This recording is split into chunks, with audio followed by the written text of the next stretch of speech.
피디님, 혹시 출근길에 사고 났으면 좋겠다고 생각한 적 있으세요? 오늘도 그러신 건 아니죠? 예전에 저 진짜 그러면 안 되는데 막 감정이 막 북받쳐 오르고 스트레스가 막 극에 달하니까 그 나쁜 생각을 할 때도 있었어요. 근데 뭐 지금은 제가 좋아하는 일을 하니까 혹시 교통사고 날까봐 조마조마하면서 출근하죠. 다치면 안 되니까요. 근데 이러한 변화는요, 사실 일에 대한 비밀을 깨달았기 때문인데요. 오늘은 그 비밀에 대해서 이야기해 볼게요. 먼저 워라밸이란 단어 아세요? 네, 아시죠? 워크와 라이프의 밸런스. 참 좋은 느낌의 단어인 것 같아요.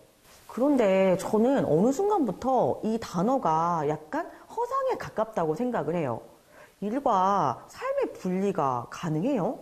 일이 삶이 아니라는 건데, 예를 들어서 매일매일 칼퇴를 한다고 삶의 질이 올라갈까요?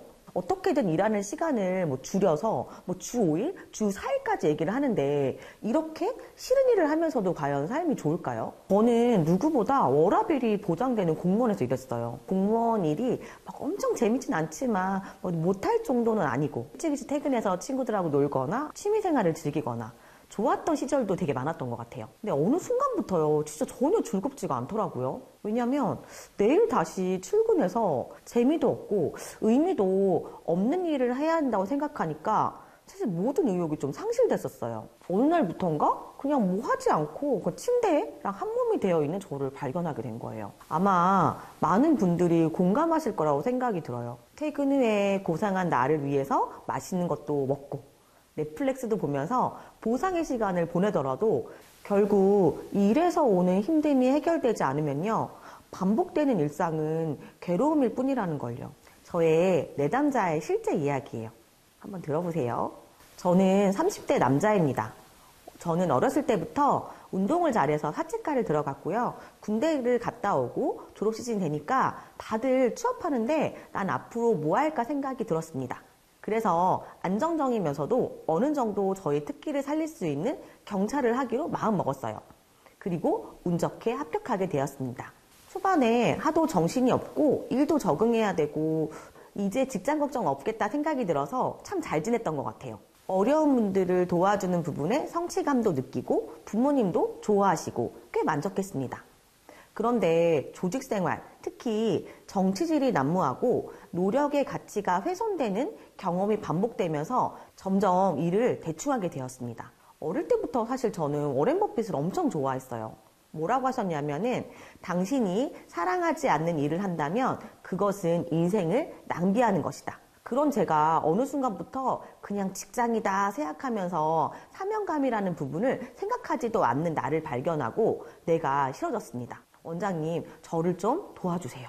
이 사연은요, 마음의 상처를 받고 정체성을 잊어버려서 방문하신 분의 이야기였어요. 검사를 해보니까 정말 공무원이란 조직에 맞지 않는 거예요. 과감하게 퇴직하셨고 사채과도 살려서 운동, 재활 관련 대학원도 진학하셨고요. 현재는 유학을 가셨어요. 너무 신기한 건요, 이분이 영어 하나 못했다고 해요. 근데 꿈이 생기니까 그분 표현으로는 머리가 핑핑 돌아갔다고 하더라고요. 매일매일 살아있음을 느낀다고 말씀하시더라고요. 이분이 이렇게 변화하신 이유에 대해서 설명해 드리려고 해요. 오늘 알려드릴 비밀은 바로 이거예요. 진짜 워라밸은 일 자체에서 내적 동기를 찾아야 하는 거예요. 내적 동기란 무엇일까요? 내 마음이 스스로 움직이게 만드는 연료 같은 것이에요. 내적 동기는요, 3가지가 있어요. 의미, 즐거움, 성장이에요. 이래서요, 이 중 하나가 만족되는 부분이 꼭 있어야 돼요. 3가지 모두 충족하는 일을 하고 있다면 딱딱딱딱 박수. 진짜 완벽한 일을 찾으신 거예요. 저는 공무원을 하면서 행정 업무는 제가 좋아하지 않는 일이었어요. 그리고 공무원의 그 수직적 구조가 좀 저를 힘들게 했고, 그러다 보니까 어느 순간 좀 연료가 다 소멸되는, 그 소진되는 느낌을 느끼면서 점점 좀 삶에도 회의감을 느꼈던 것 같아요. 하지만 지금은 타인을 변화시켜주는 일이 제가 너무 좋아하는 일이고요. 또 저희 회사를 이렇게 키워나가는 일에 수많은 문제들을 해결하는 것에 집중하다 보니까요, 성장을 억지로 할 수밖에 없죠. 그런 환경이 좀 저를 넣었다라고 생각이 좀 들고요. 그리고 가장 저를 움직이게 만드는 거는 정체성에 맞는 일을 하면서 일의 의미를 깨닫게 된 거예요. 억지로 일하면서 괴로워하시는 분들에게 새로운 일에 대한 도전을 찾아주는 것이 저에게는 무엇보다 큰 소명의식을 느끼게 해주기 때문이에요. 사랑하는 일을 찾는 거에 대해서 저는 항상 얘기해요. 배우자를 찾는 과정과 비슷하다고요. 우리가 결혼을 생각할 때요, 여러 가지 측면을 고려해서 나랑 맞는 사람인지 좋은 사람인지 생각을 해보고 평생을 약속하잖아요. 일을 사랑하는 게 매번 좋은 일만 있고 일하는 순간 매번 행복하다는 뜻은 아닌 것 같아요. 아무리 사랑하는 연인과 결혼을 한다고 해도 어느 순간에는 미친 듯이 믿거나 어떤 순간에는 내가 왜 이 사람이랑 결혼했을까 후회하는 감정이 들기도 하잖아요. 그런데 사랑 싸움은 칼로 물베기란 말이 있는 것처럼 힘들 때도 있고 정말 어쩔 수 없이 미워할 때도 있지만 결국에 내적 동기가 있다면 견딜 수 있는 것 같아요. 이 일을 해야 하는 이유가 남들이 좋다는 일이니까로 나의 선택이 아니라면은 저는 그 내적 동기가 충족되지 않기 때문에 지속이 어렵다고도 생각이 들어요.